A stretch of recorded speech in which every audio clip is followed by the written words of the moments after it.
திட்டங்கள்லாம் அதிகமா வருது. இந்த மாதிரி டைம்ல இலவச திட்டம்னு சொல்லாதீங்க, அது கொடிய நட்டம். அதே நெருக்கடி விஜய் இப்பதான் அனுபவிக்கிறாரு. நான் கடந்த 15 ஆண்டுகளா அனுபவிக்கிறேன்.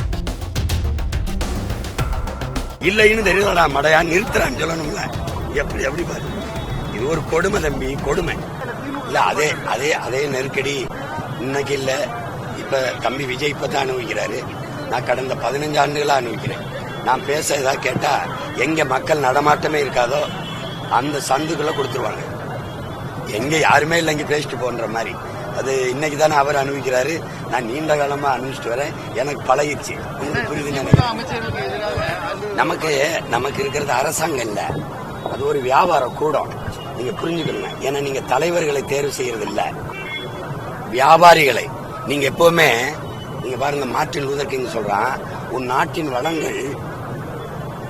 வளங்கள் அதிகாரத்தில் இருப்பவனால் சுரண்டப்படுமானால் நீங்கள் வாங்கி வந்தது சாபம்ங்கிறான். எல்லாமே இங்க வருங்க. மலையை விற்பான், மணலை விற்பான், நீரை விற்பான், காத்த விற்பான். அப்புறம் அவன்கிட்ட போய் வியாபாரிட்ட நாட்டை கொடுத்துட்டு, அண்ணே நம்ம புடவை இல்லைன்னே வெளிமாநிலத்து நம்ம விவசாயம் செய்யறோமா இல்லையா?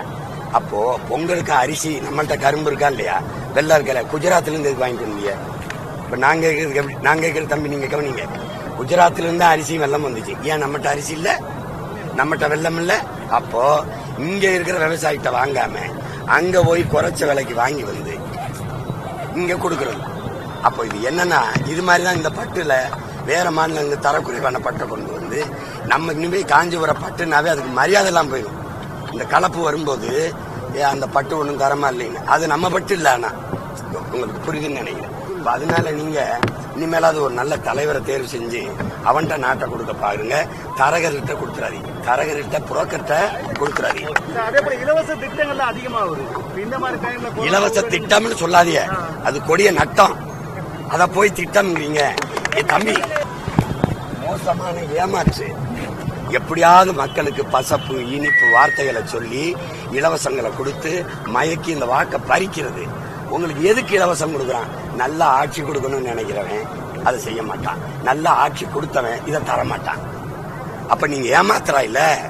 அப்புறம் நீங்க இலவசம் கொடு. எங்கிருந்து பணத்தை எடுக்கிற? 10 லட்சம் கோடி கடன், 1 லட்சம் கோடி வட்டி. இப்ப இந்த பின்ன அறிவிச்சதை கொடுத்தா 2 லட்சம் கோடி வட்டி வரும். அப்போ பட்ஜெட் எவ்வளவு? 3 லட்சம் கோடி. அதுல 2 லட்சம் கோடி வட்டி போனா எந்த மக்கள் நலத்திட்டத்தை நீ நிறைவேற்றுவ? ஏற்கனவே வாத்தியாருக்கு சம்பளம் கொடுக்கல, டாக்டருக்கு சம்பளம் கொடுக்கல, ரோட்ல நிக்கிறான். இந்த பைத்தியக்காரங்கிட்ட நாட்டை கொடுத்துட்டு அண்ணன் இலவசம் ஒழிக்கணும் தம்பி, ஒழிக்கணும். கொரோனா கால ஊரடங்கு மாதிரி வரதுக்கான வாய்ப்புகள் இருக்குன்னு சொல்லி போயிட்டு இருக்குது. எப்படி பாக்குறீங்க சார்? இந்த நெருக்கடி கொஞ்சம் அமைதியா. இந்த நெருக்கடி வந்து தம்பி, நம்ம ஏற்றுக்கொண்ட பொருளாதார கொள்கை மிக அத்தியாவசியத்திற்கு பிற நாடுகளை சார்ந்திருக்கிறது சரி, பிற நாடுகளை சார்ந்திருக்கிறது சரி. எல்லாவற்றுக்குமே பிற நாடுகளை சார்ந்திருக்கிறதுனால இப்ப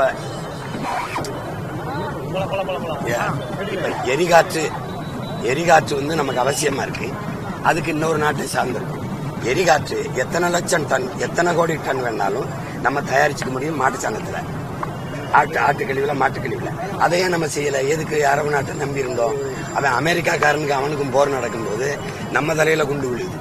உங்களுக்கு புரியுதுன்னு நினைக்கிறேன். சரி, வல்லாதிக்கம் தானே. நீங்க ரஷ்யா, சீனா, நம்ம இந்தியாலாம் நீங்க தலையிட்டு இந்த போரை டக்குன்னு ஒரு முடிவு கொண்டு வரணும். ஏன்னா இந்தியா மட்டும் இல்ல, உலக பல்வேறு நாடுகளும் இதனால பாதிக்கப்படுது. யாராவது வாய திறக்கிறாங்களா பத்தியில? இப்ப இந்தியா ஒரு பெரிய நாடு. அது அவசரமா நாடாளுமன்றத்தை கூட்டி ஒரு தீர்மானத்தை போட்டு இந்த போரை ஒரு முடிவு கொண்டு வரணும். ஏன்னா மக்கள் பரிதாபமா செத்து கொண்டிருக்கிறாங்க. நீங்க ஒரு கேள்வி கேட்ப, என்ன காரணத்துக்காக போர் தொடுத்தது அமெரிக்கா ஈரான் மேல? பேரழிவு ஆயுதம் அணுகுண்டு வச்சிருக்காங்க. ஒரு கேள்விக்கு, இந்த அணுகுண்டு வச்சிருந்தா இந்நேரம் போட்டிருப்பான்ல அமெரிக்கா மேல. அப்போ இல்லைன்னு தெரியலடா மடையா நிறுத்துறான்னு சொல்லணும்ல. எப்படி எப்படி பாரு, இது ஒரு கொடுமை தம்பி, கொடுமை.